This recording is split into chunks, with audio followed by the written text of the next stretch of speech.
Halo para pendengar, dimanapun kalian berada. Balik lagi di channel Gary Christopher. Oke, pada video kali ini, gue akan kembali membahas tentang light novel Konosuba volume 15. Dalam part ketiga ini, cerita akan lebih berfokus kepada aksi Kazuma untuk menghindari pembunuhan dari Serena. Gimana keseruannya part kali ini? Mari kita mulai langsung aja pembahasannya. Pada part sebelumnya, kita tahu bahwa Kazuma melakukan beberapa kejahilan terhadap Serena. Dan pada puncaknya, kejahilan Kazuma benar-benar keterlaluan, di mana ia menggunakan sihir anginnya untuk menerbangkan rok yang dipakai oleh Serena. Lalu, ia pun melancarkan skill bannya dengan sekuat tenaga kepada Serena untuk mengikatnya dan mempermalukannya di tengah jalan. Pada part kali ini, cerita diawali dari Kazuma yang harus kembali diintegrasi di kantor polisi. Saat itu, Kazuma pun langsung menyapa kesatria wanita yang menjadi ketua dalam kepolisian di kota Axel itu dengan ramah. Dan ia pun mengatakan bahwa ia kembali lagi untuk mengunjunginya. Tapi bukan sebagai pengunjung, melainkan sebagai tersangka utama dalam kejadian celana dalam Serena. Nampaknya, saat kejadian itu, para petualang pun membuat sebuah kerumunan besar, sehingga memancing perhatian dari pihak kepolisian, sehingga Kazuma pun langsung ditangkap di tempat kejadian itu. Kesatria wanita yang sudah sangat akrab dengan Kazuma itu pun menghela nafas panjangnya, lalu berkata bahwa Kazuma sungguh sangat mengganggu. Setelah Kazuma tertangkap, nampaknya polisi mengirimkan beberapa orang untuk bertemu dengan Darkness. Bagaimanapun, sepertinya dia bilang bahwa dia tidak akan menjamin Kazuma untuk keluar lagi. Di sini, Kazuma pun mulai menyesal telah menggoda Darkness terlalu berlebihan saat lalu. Sampai-sampai Darkness tidak mau menjamin kebebasannya lagi. Di sini, kesatria itu pun mulai berkata bahwa kali ini Serena telah mengajukan laporan secara resmi. Jadi meskipun Kazuma mempunyai kebaikan dari Nona Dustiness, ini akan sulit untuk melepaskan Kazuma dari penjara kali ini. Tapi, Kazuma masih memiliki kesempatan untuk bebas jika ia mempunyai kenalan yang memiliki kedudukan yang lebih tinggi daripada Darkness untuk menjamin kebebasannya. Kazuma pun setuju dengan hal itu, karena jika ia selalu mengandalkan Darkness, ia juga akan merasa tidak enak kepadanya. Dan meskipun Darkness menjamin kebebasan Kazuma lagi, maka pastinya Kazuma akan berakhir masuk ke sini lagi dengan cepat. Setelah mendengarkan balasan dari Kazuma, kesatria itu pun menghela nafas lagi, lalu membuang sikap seriusnya kepada Kazuma selama ini. Dia menaruh jidatnya di atas meja dan mulai menggerutu. Ah, sial. Kenapa kau tertangkap begitu mudahnya? Kau bisa dengan mudah melarikan diri dari kami jika kau sedikit lebih berjuang. Mendengar pernyataan kesal dari kesatria perempuan itu, membuat Kazuma menjadi bingung, lalu berkata bahwa apakah itu sesuatu yang harus ketua polisi katakan kepada tahanan tentunya. Kesatria itu pun perlahan mengangkat kepalanya setelah mendengarkan balasan dari Kazuma, lalu berkata, lagi pula, siapa sebenarnya Serena itu? Semua orang yang melihat celana dalamnya berakhir menjadi pendukung kuatnya. Memang, dia mempunyai tubuh yang bagus. Di kota ini, yang dipenuhi dengan orang-orang aneh, dia orang yang bijaksana, yang jarang ditemui di sini. Tapi meskipun begitu, cara yang dia gunakan untuk mendapatkan pengikut sangatlah aneh. Apa itu sungguh celana dalamnya? Hanya dengan menunjukkan celana dalammu, kau bisa membuat orang-orang menjadi penggemarmu. Mungkinkah orang keras kepala dan bodoh sepertiku bisa mendapatkan penggemar jika aku memperlihatkannya juga secara sekejap? Aku tahu kota ini sangat aneh, tapi meskipun begitu, sial. Jika seperti itu, aku mungkin juga akan kesatria perempuan itu pun menghentikan kata-katanya. Namun, setelah beberapa saat, sepertinya Kazuma mulai menyadari ada hal yang aneh dari perkataan kesatria perempuan itu. Lalu ia pun berkata, "Tunggu, semua orang-orang itu berakhir menjadi pengikutnya hanya dengan melihat celana dalamnya?" Memang, jika ada organisasi keagamaan di mana para pendeta wanita menunjukkan celana dalam mereka, aku juga ingin bergabung. Tapi, ada yang tidak beres lagi. Para pria di kota ini cukup sering menggunakan pelayanan sukubus. Jadi, tidak mungkin hanya dengan melihatkan celana dalamnya, itu dapat membuat seseorang menjadi pengikutnya.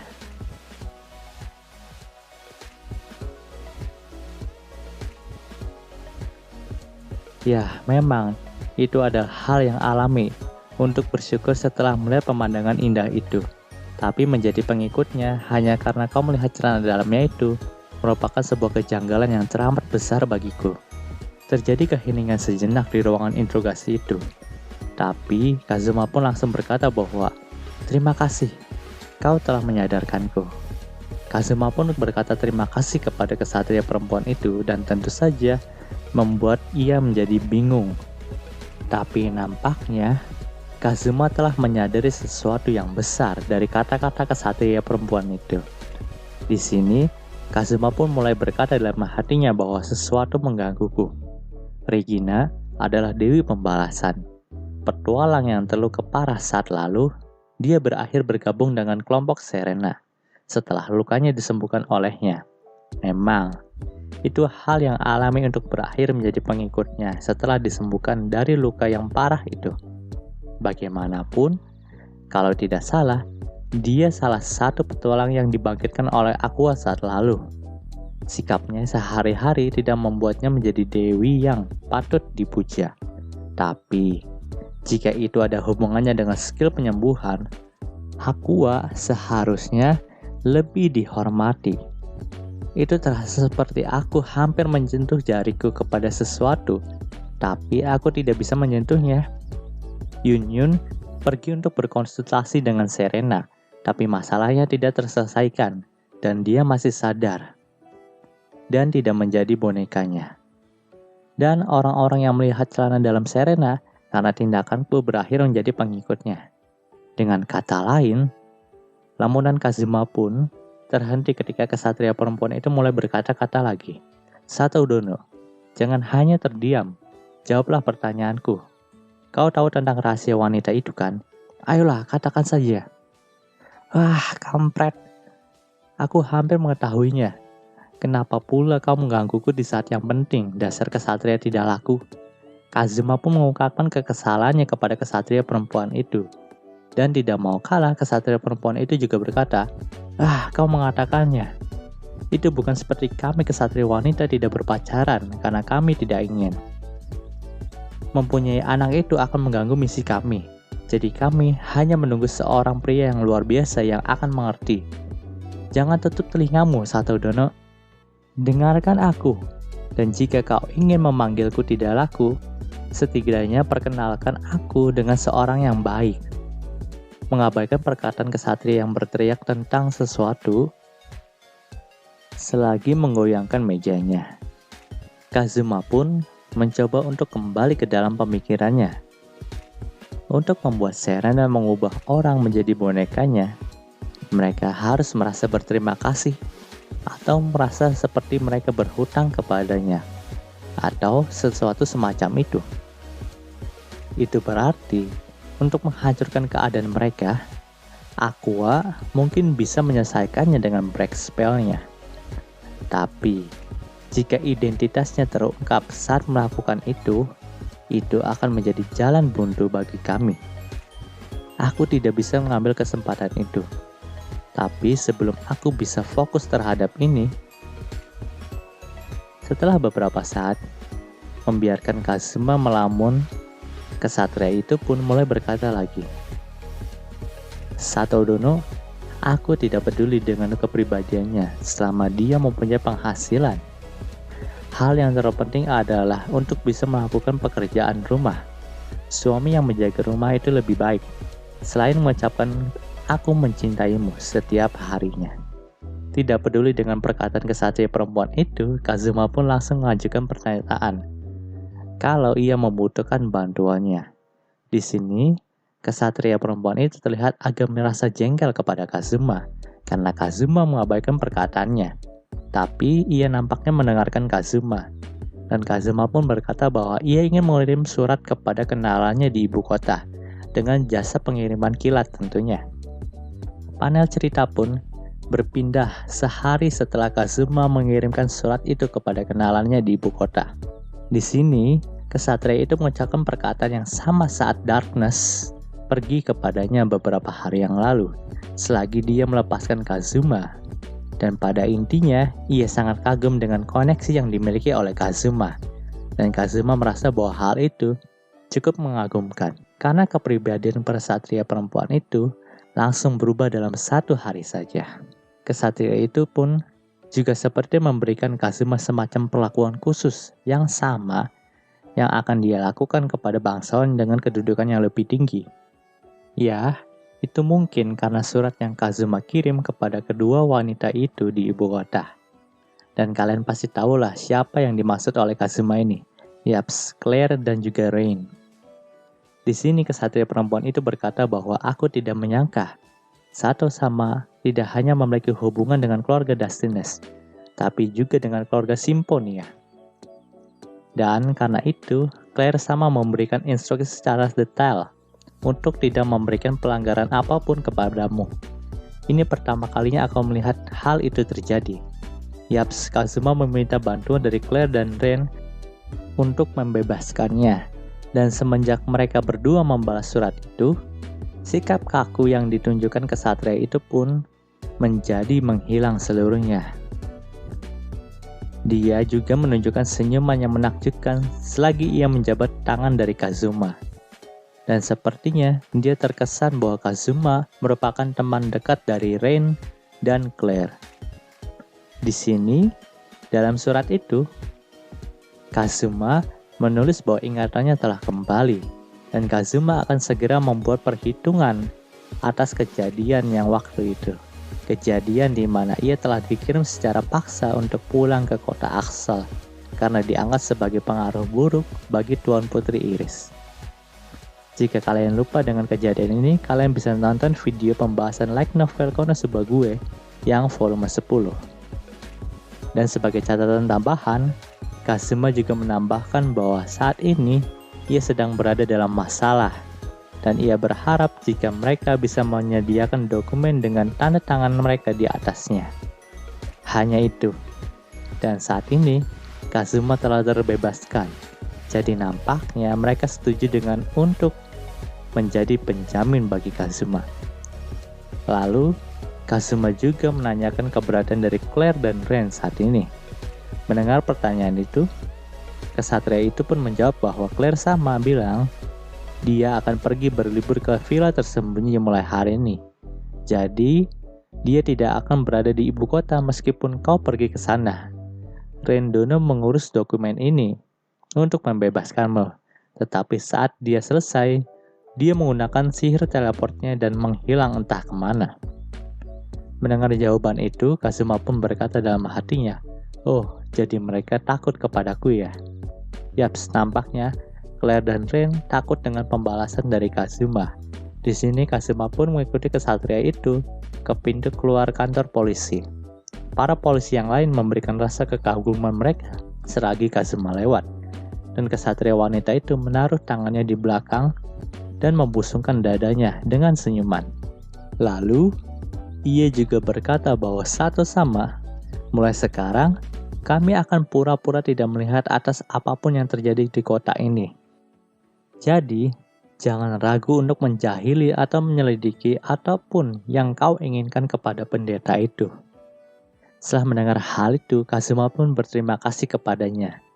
Namun, ia juga berkata lagi, dalam hatinya apakah kota Axel ini benar-benar kota yang waras? Karena membiarkan seorang Kazuma yang sudah melakukan hal cabul bebas. Karena ada sebuah koneksi. Bahkan Kazuma juga merasa heran kenapa setiap polisi merasa kagum kepadanya yang memberikan perlakuan cabul terhadap seorang pendeta.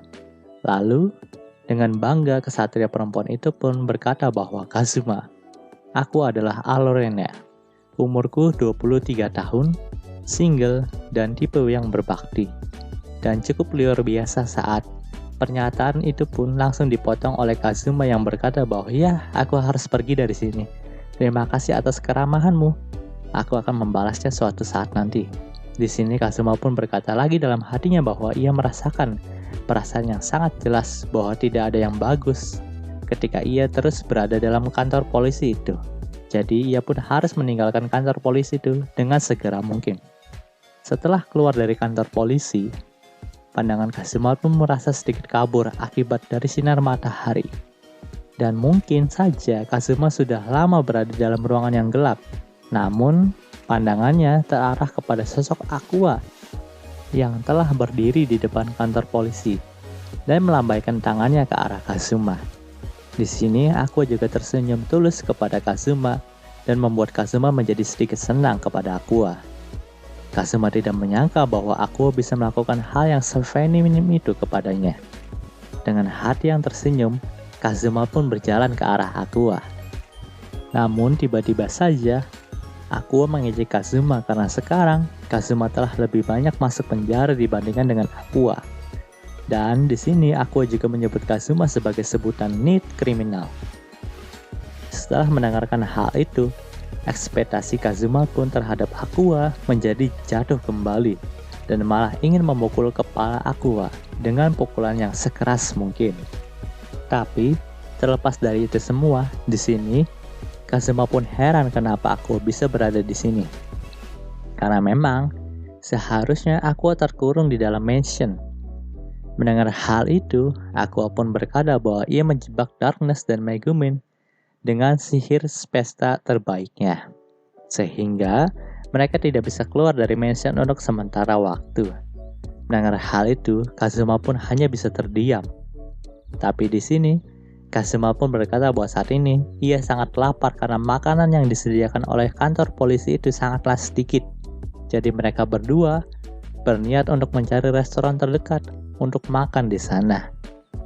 Tapi tiba-tiba saja Serena dan rombongannya pun datang kepada mereka dengan memasang muka yang ingin membunuh. Sungguh saat itu, sikap ramah yang biasa Serena tunjukkan telah hilang entah kemana. Panel cerita pun berpindah ke setiap sudut kota Axel. Dan hal itu dikarenakan Kazuma dan Aqua telah dikejar-kejar oleh Serena dan para pengikutnya, yang nampaknya ingin membunuh mereka berdua. Di sini Aqua dan Kazuma pun terus berlari secepat mungkin, dan berkat sihir buff dari Aqua, Kazuma masih bisa terus berlari. Mereka pun terus berlari, dan di sini Aqua mulai menanyakan kenapa Serena dan pengikutnya mengejar mereka. Padahal Aqua tidak melakukan sesuatu yang buruk kepada Serena. Mendengar hal itu, Kazuma pun berkata bahwa belakangan ini ia sudah mengerjai Serena dengan menguncinya di rumah yang tidak ada toiletnya, menyebarkan gosip aneh tentangnya, dan memanggil setiap orang untuk menyaksikan celana dalamnya ketika ia terikat dengan sihir Bind selama 1 jam. Mendengar hal itu, Aqua pun berkata bahwa wajar saja jika Serena ingin membunuh Kazuma. Tetapi permasalahan terbesar saat ini adalah di depan mereka adalah jalan buntu, jadi mereka pun terjebak. Di sini, Serena yang sedang terengah-engah pun menyuruh mereka untuk menyerah. Tapi tiba-tiba saja suara Vanir pun terdengar, dan ia menyambut mereka semua dalam gang yang buntu itu dengan barang dagangannya yang digelar di sana. Yaps, nampaknya Vanir sudah tahu bahwa Kazuma akan dikejar-kejar oleh Serena dan pengikutnya. Sehingga ia dan Whis pun memanfaatkan hal itu untuk menjual barang dagangan mereka kepada pengikut dari Serena dan juga Kazuma. Setelah melihat hal itu, Kazuma pun menjadi muak dengan iblis yang bisa melihat masa depan itu. Di sini, Vanir pun mulai menawarkan dagangannya kepada Serena dan juga Kazuma. Lalu entah kenapa, mereka tidak melanjutkan pertengkaran mereka lagi. Hal ini mungkin saja dikarenakan Whis ada di situ. Dan jika mereka bertarung di hadapan Whis, maka pastinya Whis akan marah karena hal itu. Jadi Serena dan Kazuma menyetujui untuk berdamai sementara ini. Vanir pun menawarkan beberapa potion yang spesial kepada Kazuma. Dan di antaranya adalah potion terlarang yang membuatmu menjadi kuat, tetapi efek sampingnya kau akan kehilangan kepintaranmu seperti Aqua. Dan potion lainnya adalah potion yang akan membuatmu dikejar oleh monster seumur hidupmu. Tapi sebagai gantinya, ia akan menaikkan XP-mu. Dan Vanir juga menjual beberapa potion aneh lainnya yang tidak berguna. Tetapi, ada satu potion yang menarik perhatian dari Kazuma. Ya, itu adalah potion penghilang efek boneka. Dan itu adalah counter dari kemampuan Serena yang mampu mengendalikan seseorang seperti boneka. Tentu saja hal itu sangat membuat perhatian Serena juga Kazuma tertuju pada potion itu. Mereka pun berusaha untuk mendapatkannya dengan tawaran harga dari Vanir. Tapi mereka bertiga pun menjadi terdiam ketika Aqua memasukkan tangannya kepada hampir seluruh potion yang didagangkan oleh Vanir itu. Dan tentu saja hal itu membuat hampir semua dari potion itu menjadi air biasa. Dan cerita di part ini pun berakhir. Oke, mungkin segitu dulu pembahasan light novelnya part ketiga ini. Jika kalian suka video ini, jangan lupa untuk like, komen, dan juga subscribe ya. Dan juga share, agar gue lebih semangat lagi dalam membuat video dalam channel ini. Terima kasih telah mendengarkan sampai titik ini, dan sampai jumpa.